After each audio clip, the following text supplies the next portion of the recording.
Ayan, isang mapagpalang araw ulit sa ating lahat. So, ngayong araw, ang Bible verse na pagtutuunan natin ng pansin is yung Philippians chapter 3 verses 20 to 21. Ito ay yung heavenizing earth. So, ano ba yung earth na tinutukoy dito? Literal na earth, itong lowly earth na kung saan tayo namumuhay. Bakit siya naging lowly earth? Since ang mga tao na namumuhay dito is mga makasalanan, di ba? Sabi nga, likas na makakasalanan. So, itong Bible verse na to, sinasabi dito na, "But our citizenship is in heaven, and we eagerly await a Savior from there, the Lord Jesus Christ, who by the power that enables Him to bring everything under His control, will transform our lowly bodies so that they will be like His glorious body." So, ang pino-point out siguro nitong Bible verse na ito is yung our citizenship is in heaven. Mapa-Filipino ka man, American, kahit ano pa yan, kahit saang bansa ka pa. Kay Lord ka pa rin nabibilang. Sa Garden of Eden or sa heaven ka pa rin nabibilang. Yun pa rin yung pinaka, kumbaga, home mo, tahanan mo. Kasi si Lord yung nag-create sa'yo. Siya yung nagbigay sa atin ng start of creation. Siya yung naglikha ng start of creation.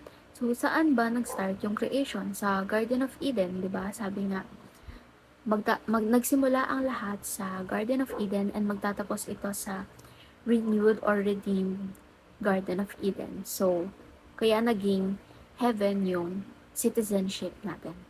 So, sinabi rin dito na we eagerly await a Savior from there, the Lord Jesus Christ. So, sabi nga, bababa rito si Jesus Christ to meet us personally, to talk to us personally, and para makita niya mismo yung kalagayan ng mata sa mata ng mga tao na nilikha niya, and yung mga bagay-bagay pa. So, sabi nga, once bumaba na si Jesus Christ dito sa ating lowly earth, ayun na yung tinatawag natin na complete redemption. And from that, we will go to the world perfection. So, sabi rin dito na everything will be under His control. Lahat dito, siya yung mamumuno, siya yung gagabay, siya yung kikilos sa lahat. Siya yung magsasabi. Kumbaga, parang siya, kung, di ba, sa isang bansa may president. So, sa heaven natin, sa citizenship natin on heaven, siya yung pinaka mamumuno. Everything will be under His control. And He will transform our lowly body so that we will be like His glorious body. So, yun nga, di ba? Lowly bodies ang meron tayo since likas nga tayong makasalanan ng mga tao. So, He will make us like Him na may glorious body. Glorious body na in a way that hindi siya makasalanan. Ginagawa niya kung ano yung mga bagay na alam niyang makakapagpuri sa Diyos, makakapagpagalak sa Diyos. Kasi aminin man natin o hindi, di ba? Kahit hindi natin gustuhin, makakagawa at makakagawa pa rin tayo ng kasalanan. Ultimo sa isang araw, sa isang minuto, pati sa isang segundo. So, para sa ating teaching, number 1, our citizenship is in heaven. Ayun nga yung nabanggit kanina. Number 2, we are Christ ambassadors on earth. So, laging ang nababanggit sa amin to sa church namin na start by living yourself as a living testimony of the Lord.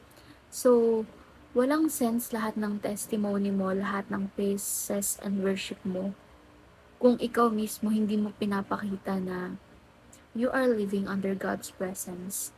Diba? So, how come people will believe your testimonies, your testifications kung ikaw mismo pinapakita mo kung ano yung contradicting doon sa sinasabi mo. Excuse me. Excuse me.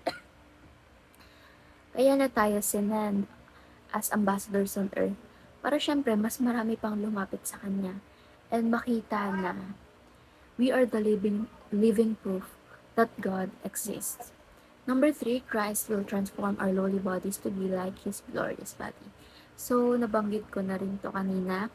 Yung mga katawan natin, pagkataon nating makasalanan, lowly bodies, is ita-transform niya like yun sa Kanya.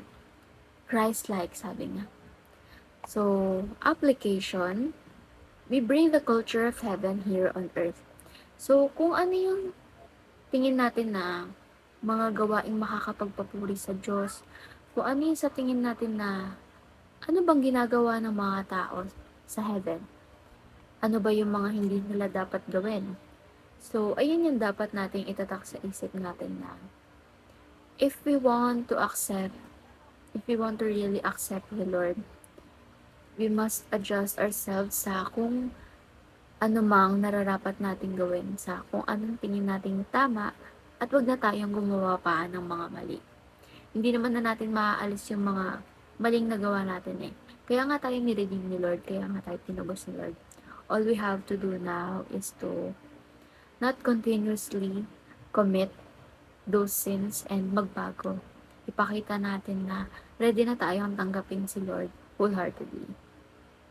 Second, we implore others to be reconciled to God. So, si God, ginagamit niya tayong instrument para ma-reconcile sa Kanya yung iba, para ma-reconnect yung ibang tao para sa Kanya. Like for example, ako naman kasi, hindi naman ako kagad nga naging Christian, di ba? Hindi ako pinanganak na Christian. And nung Catholic pa ako, hindi ako ganun ka-close kay Lord. Although nagsisimba ako linggo-linggo, pero that's it. Ayun na, doon na siya natatapos. Pero ngayong naging Christian ako, mas lumalim pa yung naging relationship ko kay Lord. Diba? Parang hindi mo ma-imagine na matapos yung isang araw na hindi mo iniisip si Lord, na hindi ka nakakapag-praise kay Lord. Diba? Parang nag-aalab yung puso mo para kay Lord. So, number 3, we wait for the final coming of Christ and future resurrection of our bodies to live in the renewed creation.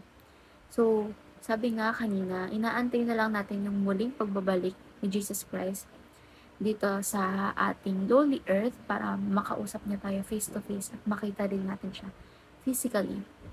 And may isa pa nga akong nabasa or napanood na once makita natin siya, makikita pa rin natin yung mga bakas ng sugat niya, yung mga naging pasa, ganon. Yung, di ba, pinahirapan kasi siya. So, parang makikita natin. And we should reflect na kung para saan ba yun, bakit kailangan niyang danasin yun. So, let us be thankful enough na nagawa niyang i-sacrifice yung sarili niya or si Lord God na i-sacrifice niya yung anak niya para lang tubusin yung kasalanan nating mga tao.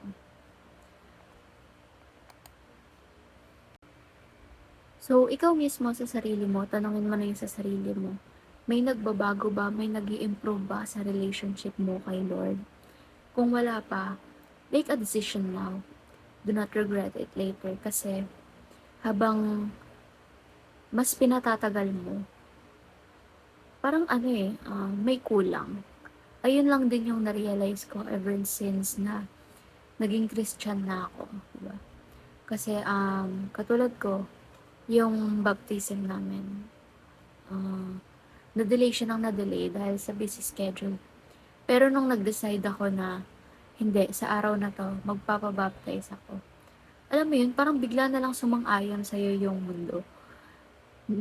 Na-free yung schedule namin nung araw na yun. Which is dapat, ang gagawin ko lang is, kumbaga absent, magaganon lang ako. Ililiban ko yung sarili ko sa kung anong dapat kong gawin nung araw na yun. But thankfully, ayun nga, wala akong na-miss that day. So, ang kulang lang talaga sa atin is yung isip natin, yung will ba, kumbaga, na gawin yung mga bagay na para sa ikalulugod ni Lord.